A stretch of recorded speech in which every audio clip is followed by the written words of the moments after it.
Bonjour YouTube, aujourd'hui on se retrouve pour vous présenter ma team Chronos 16. Donc après une semaine que Chronos est sorti et pas mal d'essais, on a enfin réussi à trouver une team safe, 100% safe, qui fait Chronos en moins de 2 minutes. Donc c'est plutôt cool et aujourd'hui c'est ça que je veux vous présenter. Après ma vidéo de la semaine dernière où j'ai faisais Chronos avec une team très rapide où on le faisait en 1 minute 10, on a eu le record pendant un petit moment d'ailleurs. Aujourd'hui on va présenter une version améliorée de cette équipe qui a réussi Seren à 100%.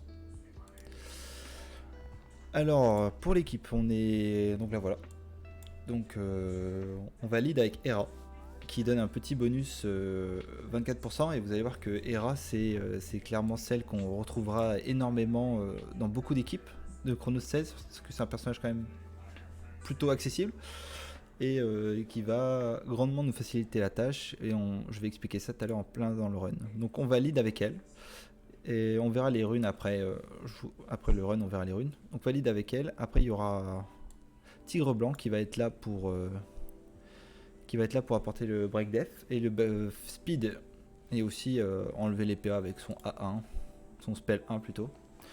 Un des gros éléments forts de cette équipe, c'est Oli. Oli qui va nous assurer, justement, c'est lui qui va permettre de régu toutes les runs. Qui va apporter un DPS et qui va permettre de sauver la run tout le temps, et on verra ça. Sander, bien sûr, on le présente plus, hein, je pense que lui c'est clairement le roi du Chrono 16, du Chronos tout court, même avant le 10, tout ça, c'était lui qui nous permettait de tout débloquer. Et en dernier, un support qui apporte le buff attaque, Sienna. Donc moi j'ai choisi Sienna parmi les supports, parce que notamment elle a beaucoup de... déjà elle est skill up, la mienne. Donc ça la rend très forte. Et son spell 6, son spell 3, son spell 3, du coup ça lui permet de quand même réduire les PA et de rejouer, donc c'est pas mal. Et vous allez voir que son buff speed attack, tous les 4 tours, il dure 2 tours, et elle l'a très souvent.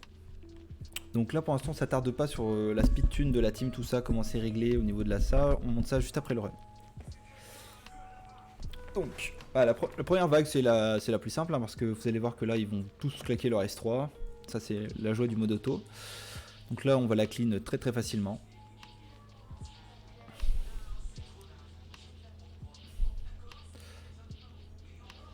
Donc là on arrive sur la vague 2. La vague 2, mine de rien, c'est pas une vague très facile parce que les mobs font extrêmement mal. En fait il suffit qu'il y en ait 2 qui attaquent et ils clean votre équipe littéralement. Donc vous voyez que là... j'en ai tué un, je vais en tuer un deuxième. En général, il y a le troisième, j'ai pas le temps de le tuer, à moins que j'ai des bons procs. Là, j'ai eu la chance, parce que j'ai eu des bons procs réduction de PA, du coup, il va pas du tout attaquer. Mais la grosse particularité du Chronos 16, c'est que tout le monde a énormément de résist. Et qui dit énormément de résist, qui fait que c'est très dur de régu quelque chose qui touche à tout le temps. Donc là, la Hera, elle a un spell qui vraiment lui est propre à elle et un buff qui ne s'applique qu'à elle. C'est la petite étoile que vous voyez sur elle actuellement. Qui, en fait, à chaque fois qu'un allié joue, ça lui donne 15% de hausse de PA. Donc 15% de hausse de PA, c'est énorme. Ça veut dire que déjà qu'elle est très rapide. C'est le perso le plus rapide de ma team. Qu'elle est très rapide, en fait, elle va permettre de tout le temps spam. Et nous, ce qu'on veut, c'est qu'elle spam son S3.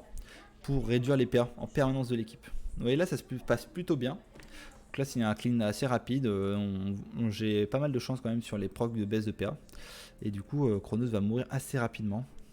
Et du coup, Oli ne va pas briller sur ce run là. Mais il aura mis des dégâts quand même. Mais là, c'est Hera qui va nous carry, solo carry.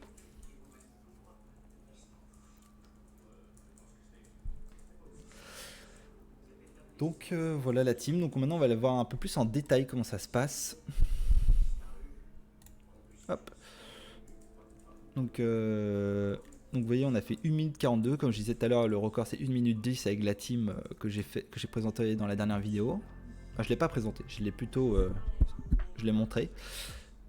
Et voilà. Donc, maintenant on va aller voir la team en détail, comment ça se passe. Hop, on va lancer un multi-combat, comme ça on va montrer que elle est stable. Alors, on va retourner. Hop, épreuve, on va faire comme ça. Et on va aller hop. Bon, on va pas prendre le Sonic, j'ai fait de la merde. Hop, et bêta rituel. On va aller comme on va les faire. On va les... Allez, on peut pas. Ok, bon, on va aller sur le rituel. Sonic. Alors la team. Donc on fait la team. Hop.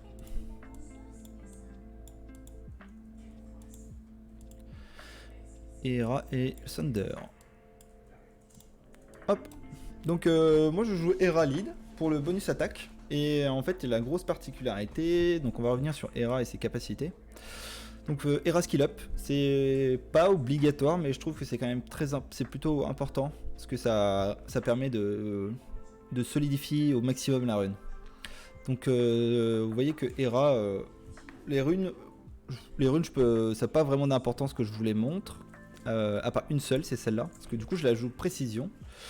Avec un max de précision, parce que vous allez voir, elle a 100%, elle a 99% de précision Hera. Parce que bah, en fait tout va dépendre du fait qu'elle baisse les PA.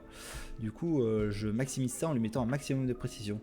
Donc il y a des gens qui disent que la précision, ça au-dessus de 80%, ça sert plus à rien parce qu'il y a toujours la résistance, tout ça qui rentre en compte. Bon, je sais pas trop quoi en penser, mais moi je l'ai joué sûr, je l'ai joué sécure et je lui ai mis le max de précision que je pouvais avec un max de speed. Donc là on voit qu'elle a 263 de speed. C'est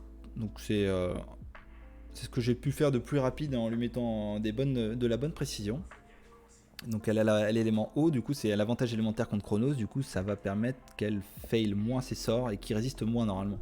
Vous allez voir que même en ayant tout ça, il résiste énormément quand même. Donc après, donc le spell 1, on va relire un peu ce qu'il fait. Donc le spell 1 c'est juste un spell qui fait des dégâts, mais la grosse particularité c'est quand il est skill up au max, bah, il n'a même pas besoin d'être au max. Si vous l'avez niveau 5 c'est bon, c'est 25% de chance de gagner un tour. Donc ça c'est bien parce que du coup si elle gagne un tour, du coup bah, elle reset tous ses CD d'un tour et du coup elle attaque beaucoup plus vite. Le spell 2 en gros c'est vraiment le spell qui fait en sorte que elle est très forte. C'est donc le guet de Brazinger rend les debuffs impossibles à la fin du tour d'un ennemi, les PA du porteur augmentent de 15%.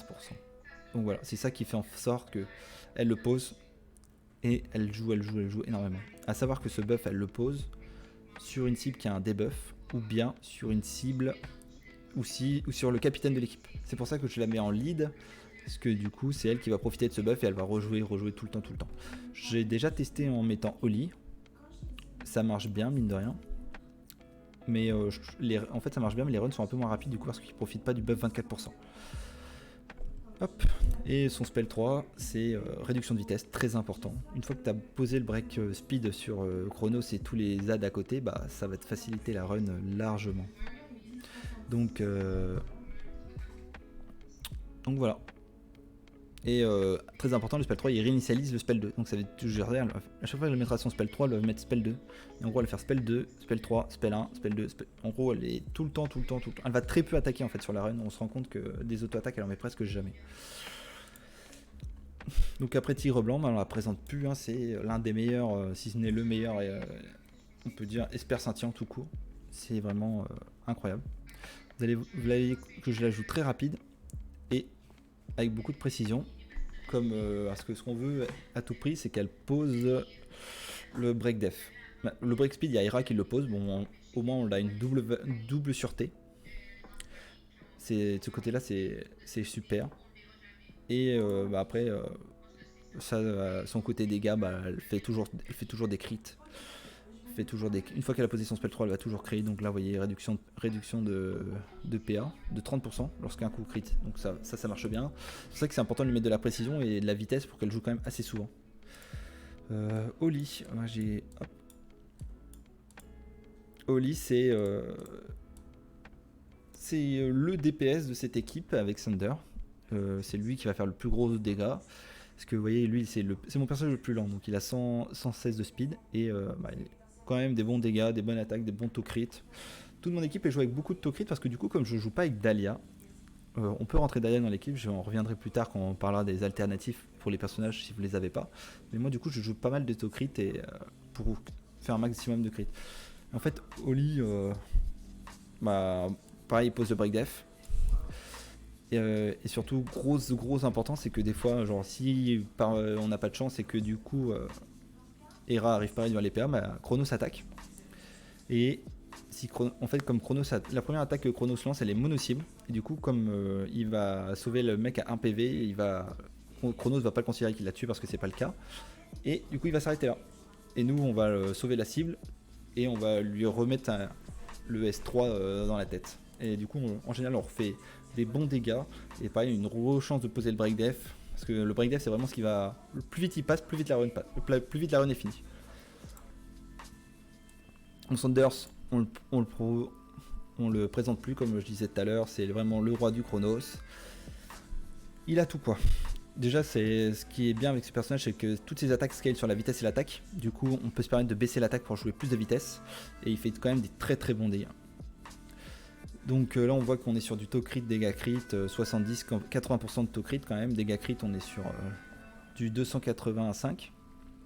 Et toujours de la précision parce que mine de rien, son S3 réduit les PA.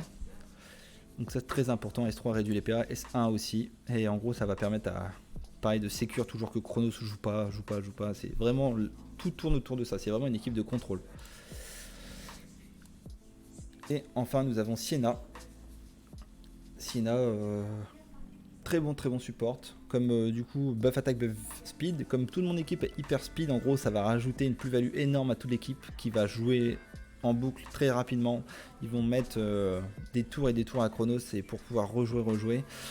Et son S3 qui permet encore une fois de resécuriser en enlevant les PA là c'est surtout des petits ZAD à côté pour pas qu'il tape, parce qu'il y a celui de droite, quand il attaque il fait jouer Chronos obligatoirement, du coup ça permet de sécure tout ça. Et un buff qu'elle pose très très souvent, parce que comme elle est rapide, et le petit bonus du spell 1 c'est qu'elle donne 15% de PA à un allié à chaque fois qu'elle attaque. Donc voilà l'équipe. Ça c'est mon équipe à moi que j'utilise qui m'apporte une... je pense que je vais pas mentir, j'ai pas 100% de win rate là-dessus. Je pense que je dois être à genre 95. Parce que de temps en temps sur une multi, genre il y en a qui ça va louper. Donc maintenant les alternatives. Donc, on va dire Hera, on ne la sort pas de l'équipe. C'est vraiment le personnage phare de l'équipe. On la laisse dedans. Maintenant, ce qu'on peut faire. Il y a un perso qui est vraiment fort et qui est sous-estimé, qu'on peut remplacer Tigre Blanc, parce qu'on s'entend, Tigre Blanc c'est un perso que tout le monde ne peut pas avoir, on va l'appeler le jumeau rouge, le Twinks rouge, c'est le garde de la mort, qui est juste incroyable pour Chronos, qu'on va voir. Donc pareil, lui pareil, hausse de taux crit, donc pas besoin de le jouer avec beaucoup de taux crit, il va se buffer, il a le break def. En fait, je devrais même pas vous le montrer ici parce que genre j'ai pas tous les skill up. Enfin bref, il pose le break def, il pose le break speed et il pose l'embrasement. Ce qui fait que l'embrasement dégâts subis plus 25% plus le break def, ça fait des... Vous lui rentrez énormément de dégâts. Moi c'est un des prochains persos que je vais monter avec son frère. Je vais jouer les deux ensemble parce que je pense que là avec le up qu'ils ont pris... ça va être dément. Et si jamais ça vous intéresse, n'hésitez pas à le dire en commentaire, comme ça je pourrais faire une vidéo showcase quand je les aurai montés tous les deux. Donc Tigre Blanche, je la conseille de placer par le jumeau rouge, qui est peut-être mieux, en vrai, bien skill up, tout ça, je pense qu'il est peut-être mieux à jouer que Tigre Blanc dans l'équipe. Oli, on peut retirer Oli. Pour... je pense qu'il faudrait plus, si tu le retires Oli, il faut plus mettre un autre contrôleur. En vrai, tu pourrais essayer, si tu as Liling et qu'il est monté, je pense que Liling à la place de Oli, ça pourrait passer parce que du coup, il te rajoute un contrôle de PA supplémentaire. Et en vrai, je pense que ça passe. Mais pour moi, Oli, c'est vraiment le pilier qui te sécure. C'est vraiment là pour sécure les runs. Parce que même si Chronos attaque, du coup, il attaquera qu'une fois et lui, il est là, vraiment là. Sander dans cette équipe, pareil, il est indispensable. En fait, je pense que c'est Hera, Oli, Sander, pour moi je les toucherai pas. Après on peut. Mais c'est les trois persos qu'on touche pas trop. Oli, on peut le modifier parce qu'en vrai je pense que lui il est juste là pour sécuriser. Donc si vous avez... Peut-être vous allez pouvoir remplacer Oli par un autre, mais vous aurez peut-être pas 100% de... 100%, mais vous passerez peut-être à 80. Donc je pense 80 c'est quand même acceptable, surtout qu'on est sur des runs assez rapides. Et que sur Dislike l'énergie n'est pas perdue. Et en dernier on a Sienna. Alors Sienna, pareil, si vous l'avez et qu'elle n'est pas skill up, est-ce que ça vaut le coup de la jouer? Je pense pas. Je pense que le mieux à jouer dans ces cas-là, c'est Dahlia. Dahlia, on la présente, hein, genre Dahlia c'est buff attaque, buff crit, hausse de PA. L'avantage de Dahlia c'est qu'elle va quand même, pour les ZAD, elle contrôle bien quand même, donc pour les ZAD sur la vague 2 ça va peut-être passer plus facilement. Et puis ça permet de jouer ton équipe avec moins de taux crit, parce que justement elle donne du hausse du taux crit et de l'attaque. Après, si vous avez pas... Dahlia, je pense tout le monde là, parce que c'est un personnage free-to-play que tu récupères juste en regardant le chat. Il y a un autre personnage, on va dire, c'est un peu sa sœur, qui, pareil, on récupère dans le chat. Il y en a beaucoup qui la jouent aussi, parce que donne attaque def. C'est le buff attaque, toujours très très important. Je pense que quand tu veux faire de la speed sur Chronos et être un minimum rapide, il faut quand même de la buff attaque. Elle break l'attaque. Donc peut-être que si tu arrives à réduire l'attaque de Chronos, peut-être que la première attaque va pas de one shot au final, et du coup c'est comme ça que tu vas réussir à le passer. Donc voilà.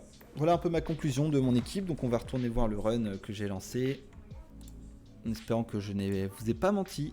Donc là on est sur 6 runs. On va regarder la fin de celui-là et on va arrêter le combat auto. Vous voyez Sander a quand même 51,4 dégâts, c'est quand même plutôt pas mal. Parce que du coup ce qui est bien quand tu joues Sienna, c'est quand comme tu donnes buff speed, buff attaque à Sander, du coup tu lui boostes ces deux caractéristiques qui permettent d'attaquer fort. Et ça le rend incroyable. Et hop, Sander qui termine ce run.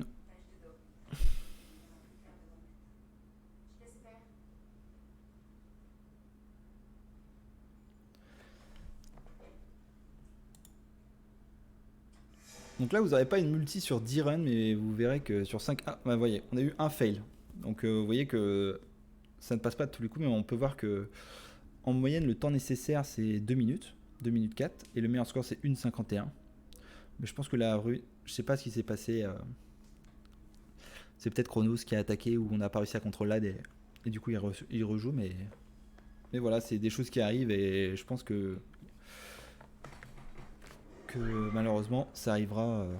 J'arriverai pas à régu ça à 100% parce que même avec beaucoup de précision, comme vous avez vu sur mes persos, ça a tendance à pas passer. Bon, en tout cas, j'espère que cette vidéo vous a plu, qu'elle n'était pas trop longue. N'hésitez pas à me faire des commentaires et à me dire si ça vous intéresse des vidéos pour APEP FA venir. Je les ai pas encore try sur le 16, mais ça va y venir, donc n'hésitez pas à me dire. Écoutez, je vous dis au revoir. Si la vidéo vous a plu, n'hésitez pas à mettre un petit pouce en l'air et à me laisser un commentaire. Bye.